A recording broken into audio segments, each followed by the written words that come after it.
ಚೆನ್ನಾಗಿ ಓದ್ತೀಯಾ? ನೀಗೆ ಅನ್ನಿಸ್ತು? ಬರೀ ಸಂತೋಷ ಆಯ್ತು ಅಂತ ಹೇಳ್ಬಿಡಿ, ಬೇರೆ ಹೇಳಿ. ನೀನ್ ಹೇಳಿದ ಬಡವ್ರ ಮಕ್ಕಳಿಗೆ ತುಂಬಾ ತುಂಬಾ ಸಹಾಯ ಮಾಡಂಗಾಯ್ತು. ನಾವು ಸಂತೋಷ ಆಯ್ತು. ಹೆದರ್ಕೊಂಡು ಓಡ್ತೀಯಲ್ಲ ಏನು ಸಮಯಗಳು ಮನೆ ನನಗೆ ತುಂಬಾ ಸಂತೋಷ. ಚೆನ್ನಾಗಿ ಓದ್ತೀಯಾ? ಏನಾಗಬೇಕು ಅನ್ನಿಸ್ತು?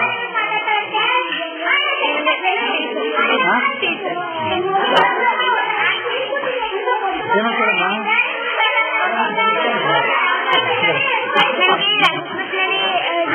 ತುಂಬಾ ಸಂತೋಷ.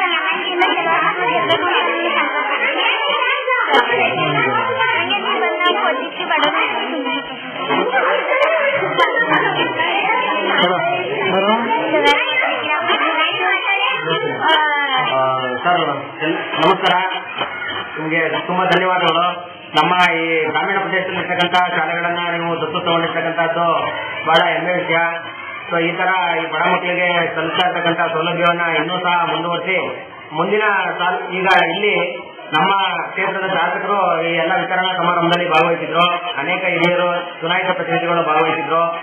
ನಮ್ಮ ಇಲಾಖಾ ಅಧಿಕಾರಿಗಳು, ನಮ್ಮ ಮುಖ್ಯ ಶಿಕ್ಷಕರು, ನಮ್ಮ ಶಿಕ್ಷಕರಿಂದ ಮತ್ತೆ ನಮ್ಮ ಮಕ್ಕಳು ಬಹಳ ಸಂತೋಷಪಟ್ಟು ಈ ಒಂದು ಕಾರ್ಯಕ್ರಮನ ಇಡೀ ತಾಲೂಕಿನಾದ್ಯಂತ, ಜಿಲ್ಲೆಯಾದ್ಯಂತ, ರಾಜ್ಯಾದ್ಯಂತ ವಿಸ್ತರಿಸಬೇಕು ಅಂತ ಎಲ್ಲ ಮನವಿಯನ್ನ ಮಾಡಿಕೊಂಡ್ರು. ಬಹಳ ಉತ್ತಮವಾದಂತಹ ಕಾರ್ಯ ಇದು, ಶ್ಲಾಘನೀಯ ಕಾರ್ಯ ಅಂತ ಎಲ್ಲರೂ ತಿಳಿಸಿದ್ರು. ಈಗ ನಾವು ತಮ್ಮಲ್ಲಿ ಇನ್ನೊಂದು ಮನವಿ ಏನಪ್ಪಾ ಅಂತಂದ್ರೆ, ಇದೇ ತರ ನಮ್ಮ ಸುತ್ತಮುತ್ತಲಿನ ಶಾಲೆಗಳು ಮತ್ತೆ ತಾಲೂಕಿನ ಶಾಲೆಗಳನ್ನು ಸಹ ದತ್ತು ತಗೊಂಡು ಈ ಸೌಲಭ್ಯವನ್ನು ವಿಸ್ತರಿಸಬೇಕು ಅಂತ ಈ ಮೂಲಕ ಮನವಿ ಮಾಡ್ಕೊತಾ ಇದೀವಿ. ಹಾಗೂ ಜೊತೆಲಿ ಈಗ ನೀವು ಮಾಡಿರ್ತಕ್ಕಂಥ ಕಾರ್ಯಕ್ಕೆ ತುಂಬಾ ಅಭಿನಂದನೆಯನ್ನು ಸಹ ನಮ್ಮ ಶಾಲಾ ವೃಂದದ ಪರವಾಗಿ, ನಮ್ಮ SDMC ಪರವಾಗಿ ನಿಮಗೆ ಧನ್ಯವಾದಗಳನ್ನು ಸಲ್ಲಿಸ್ತಾ ಇದ್ವಿ. ಮುಂದಿನ ಸಾಲಿನಲ್ಲಿ ಇನ್ನೂ ಹೆಚ್ಚು ಮಕ್ಕಳಿಗೆ ಉಪಯೋಗ ಆಗೋ ರೀತಿ ಕಾರ್ಯಕ್ರಮಗಳನ್ನು ಹಮ್ಮಿಕೊಳ್ಳಿ ಅಂತ ಈ ಮೂಲಕ ಮನವಿಯನ್ನ ಮಾಡ್ಕೊತಾ ಇದೀವಿ. ತುಂಬಾ ಧನ್ಯವಾದಗಳು. ನಿಮ್ಮ ಈ ಮಾತಾಡುವಂತಹ ಕಾರ್ಯ ಶ್ಲಾಘನೀಯ ಸರ್. ಎಲ್ಲರೂ ಇದ್ರ ಬಗ್ಗೆ ತುಂಬಾ ಮೆಚ್ಚುಗೆಯನ್ನು ವ್ಯಕ್ತಪಡಿಸಿದ್ದಾರೆ.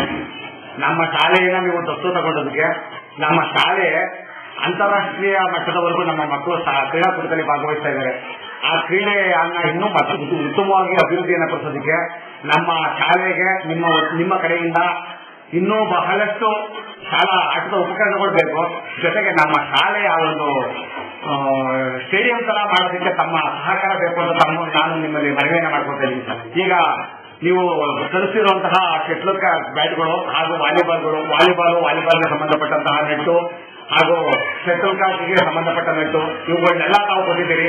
ಅದಕ್ಕೆ ನನಗೆ ತುಂಬಾ ಸಂತೋಷ ಆಗ್ತದೆ. ನಮ್ಮ ಮಕ್ಕಳು ತಾವು ಕೊಟ್ಟಂತಹ ವಸ್ತುಗಳನ್ನ ಉಪಯೋಗಿಸಿಕೊಂಡು ಆಟದಲ್ಲಿ ಈಗ ನಡೆಯುವಂತಹ ಹೋಬಳಿ ಮಟ್ಟ, ತಾಲೂಕು ಮಟ್ಟದಲ್ಲಿ ಉತ್ತಮ ಸಾಧನೆಯನ್ನ ಮಾಡ್ತಾರೆ ಅಂತ ನಾನು ನಿಮ್ಮಲ್ಲಿ ಅರಿಕೆಯನ್ನ ಮಾಡ್ಕೊಳ್ತಾ ಇನ್ನೂ ಹೆಚ್ಚಾಗಿ ಕ್ರೀಡೆಯ ಸಾಮಗ್ರಿಗಳನ್ನ ನಮ್ಮ ಶಾಲೆಗೆ ಒದಗಿಸ್ಕೊಡ್ತೀನಿ ಅಂತ ನಾನು ಭಾವಿಸ್ಕೊಂಡಿದ್ದೀನಿ. ಒಂದೇ ನಾನು ಸರ್ ತಾವು ನಮ್ಮ ಶಾಲೆಗೆ ಕಳಿಸಿರ್ತಕ್ಕಂಥ ಪ್ರಿನ್ಸಿಪಾಲಿಂದ ನಮ್ಮ ಶಾಲೆಯ ಎಲ್ಲ ದಾಖಲಾತಿಗಳು ಹಾಗೂ ಏನು ರೆಕಾರ್ಡ್ಗಳನ್ನು ನಾವು ಸುರಕ್ಷಿತವಾಗಿ ಇಟ್ಕೊಳ್ಳೋದಕ್ಕೆ ಒಂದು ವ್ಯವಸ್ಥೆಯನ್ನು ಮಾಡಿದ್ದೀರಿ. ಮೇಲಾಗಿ ನಮ್ಮ ಶಾಲೆಗೆ ಎಲ್ಲ ವಿಧವಾದಂತಹ ಒಂದು ನೋಟಿಸ್ ಜಾಮಿಟ್ರಿಗಳನ್ನು ಕೊಟ್ಟು ಬಡ ಮಕ್ಕಳನ್ನು ಉದ್ಧಾರಕ್ಕೆ ತುಂಬಾ ಸಹಾಯವನ್ನು ಮಾಡಿದ್ದೀರಿ. ಆದ್ದರಿಂದ ಇನ್ನೂ ಮುಂದಿನ ವರ್ಷಗಳಲ್ಲಿ ಹೆಚ್ಚು ಹೆಚ್ಚು ನಮ್ಮ ಶಾಲೆಗೆ ಒಂದು ತಮ್ಮ ಸಹಾಯವನ್ನು ನೀಡ್ತೀರಿ ಅಂತ ಹೇಳಿ ಆಶಿಸ್ತಾ ನನ್ನ ಮಾತು. ಹಾಗೂ ನಮ್ಮ ಶಾಲೆಯ ಈ ಒಂದು ಬಿಸಿಯೂಟಕ್ಕೆ ಹೆಚ್ಚಾಗಿ ಒಂದು 1000ಗೆ ಸಿಲಿಂಡರ್ಗಳನ್ನ ಕೊಟ್ಟಿದ್ದೀರಿ. ಅದರಿಂದ ಹೆಚ್ಚು ಹೆಚ್ಚು ಉತ್ತಮವಾದ ಬಿಸಿಯೂಟವನ್ನು ಮಾಡೋದಕ್ಕೆ ನಾವು ಸಿದ್ಧರಿದ್ದೇವೆ. ಇದು ತುಂಬಾ ಉತ್ತಮವಾದಂತಹ ಕೆಲಸವನ್ನು ಮಾಡಿದ್ದೀರಿ. ಇದು ನಮ್ಮ ಕುಮಾರಸ್ವಾಮಿ ಅವರಿಗೆ ಧನ್ಯವಾದಗಳು. ನಮ್ಮ ಶಾಲೆಯಲ್ಲಿ ನಿಮ್ಮ ದತ್ತು ತೆಗೆದುಕೊಂಡು ತುಂಬಾ ಯಶಸ್ವಿಯಾಗಿ ಕಾರ್ಯವನ್ನು ಶೈಕ್ಷಣಿಕವಾಗಿ ಪ್ರಗತಿ ಹೊಂದೋದಕ್ಕೆ ತುಂಬಾ ಯಶಸ್ವಿಯಾಗಿ ಕಾರ್ಯನಿರ್ವಹಿಸ್ತಾ ಇದ್ದೀರಿ ಸರ್. ಇದೇ ತರ ತಮ್ಮ ಸಹಕಾರ ಹೀಗೆ ಮುಂದುವರಿತಾ ಇದ್ರೆ ನಾವು ಸಹ ಉತ್ಸಾಹದಿಂದ ಮಕ್ಕಳಿಗೆ ಹೆಚ್ಚಿಗೆ ಕಲಿಕೆಗೆ ತುಂಬಾ ನಾವು ಪ್ರೋತ್ಸಾಹದಿಂದ ಕಲಿಸೋದಕ್ಕೆ ನಾವು ನಮ್ಮ ಶಕ್ತಿ ಮೀರಿ ಪ್ರಯತ್ನ ಪಡ್ತೀವಿ ಅಂತ ಹೇಳ್ಬಿಟ್ಟು ನಮ್ಮ ಸ್ಟಾಫ್ ಪರವಾಗಿ ನಾನು ಹೇಳ್ತಾ ಇದ್ದೀನಿ ಸರ್. ಇದ್ರ ಜೊತೆಗೆ ನಮ್ಮ ಶಾಲೆಯಲ್ಲಿ ಸ್ವಲ್ಪ ವಿಜ್ಞಾನಕ್ಕೆ ಸಂಬಂಧಪಟ್ಟ ಹಾಗೆ ಕೆಲವು ಪ್ರಯೋಗಗಳು ಈ ತರದನ್ನ ಎಕ್ವಿಪ್ಮೆಂಟ್ಸ್ಗಳು ಸ್ವಲ್ಪ ಕಡಿಮೆ ಇದೆ. ಮತ್ತೆ ಕೆಲವು ರಾಸಾಯನಿಕ ವಸ್ತುಗಳು ಇಲ್ಲ. ಇದಕ್ಕೆಲ್ಲ ನೀವು ಹೆಚ್ಚೆಚ್ಚು ಕೊಟ್ರೆ ಮಕ್ಕಳು ತುಂಬಾ ಹೈಸ್ಕೂಲ್ ನಲ್ಲಿ ನೋಡ್ತಾರೆ. ವಿಜ್ಞಾನದ ಸಂಬಂಧಪಟ್ಟಂತಹ ಕಿಟ್ ಆಗಿರ್ಬೋದು ಅಥವಾ ಮಾದರಿಗಳಾಗಿರ್ಬೋದು ಈ ತರದ್ದು. ಇದನ್ನ ನೀವು ಇಲ್ಲೇ ಒದಗಿಸ್ಕೊಟ್ರೆ ಇನ್ನೂ ಹೆಚ್ಚು ಪರಿಣಾಮಕಾರಿಯಾಗಿ ನಾವು ಬೋಧನೆ ಮಾಡೋದಕ್ಕೆ ತುಂಬಾ ಅನುಕೂಲ ಆಗ್ತಾ ಇದೆ. ನೀವು ಮಾಡ್ತಾ ಇರ್ತಕ್ಕಂಥ ಕೆಲಸ ತುಂಬಾ ಶ್ಲಾಘನೀಯ ಸರ್. ಮತ್ತೆ ಇಲ್ಲಿ ಜನಪ್ರತಿನಿಧಿಗಳು ಮತ್ತೆ ಪೋಷಕರು ತುಂಬಾ ನಿಮ್ಮನ್ನ ಮೆಚ್ಚಿಕೊಂಡು ಇಂತಹ ಒಳ್ಳೆ ಕಾರ್ಯದಲ್ಲಿ ಅವರೆಲ್ಲರೂ ಸಹ ಉತ್ಸಾಹದಿಂದ ಭಾಗವಹಿಸಿದ್ದಾರೆ. ಧನ್ಯವಾದಗಳು. ಸನ್ಮಾನ ಕುಮಾರಸ್ವಾಮಿಯವರು, ನಾವು ಈ ಸಾರಿ ಸಿಎಂಸಿ ಅಧ್ಯಕ್ಷರ ನಾರಾಯಣಮೂರ್ತಿಯವರು ನಿಮ್ಮಲ್ಲಿ ಮನವಿ ಮಾಡೋದೇನೆಂದರೆ, ನೀವು ಮಾಡಿದಂತಹ ಕಾರ್ಯಕ್ರಮಕ್ಕೆ ಸಾರ್ವಜನಿಕವಾಗಿ ಎಲ್ಲರಿಂದ ಪ್ರೋತ್ಸಾಹ ಸಿಕ್ಕಿದೆ.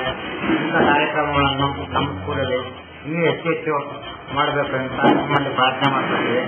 ಮತ್ತು ನಾವು ನಮ್ಮ ನಮ್ಮ ಸ್ಕೂಲಿಗೆ ಮುಖ್ಯವಾಗಿ ಆಟದ ಮೈದಾನ ಅರ್ಧ ಕೆಲಸ ಮಾಡಿ ನಿಲ್ಸಿದ್ದೀವಿ. ಅದಕ್ಕೆ ಸಹಾಯಧನವನ್ನು ಕೊಡಬೇಕು ಅಂತ ನಿಮ್ಮಲ್ಲಿ ಪ್ರಾರ್ಥನೆ ಮಾಡ್ತೀವಿ. Thank you sir.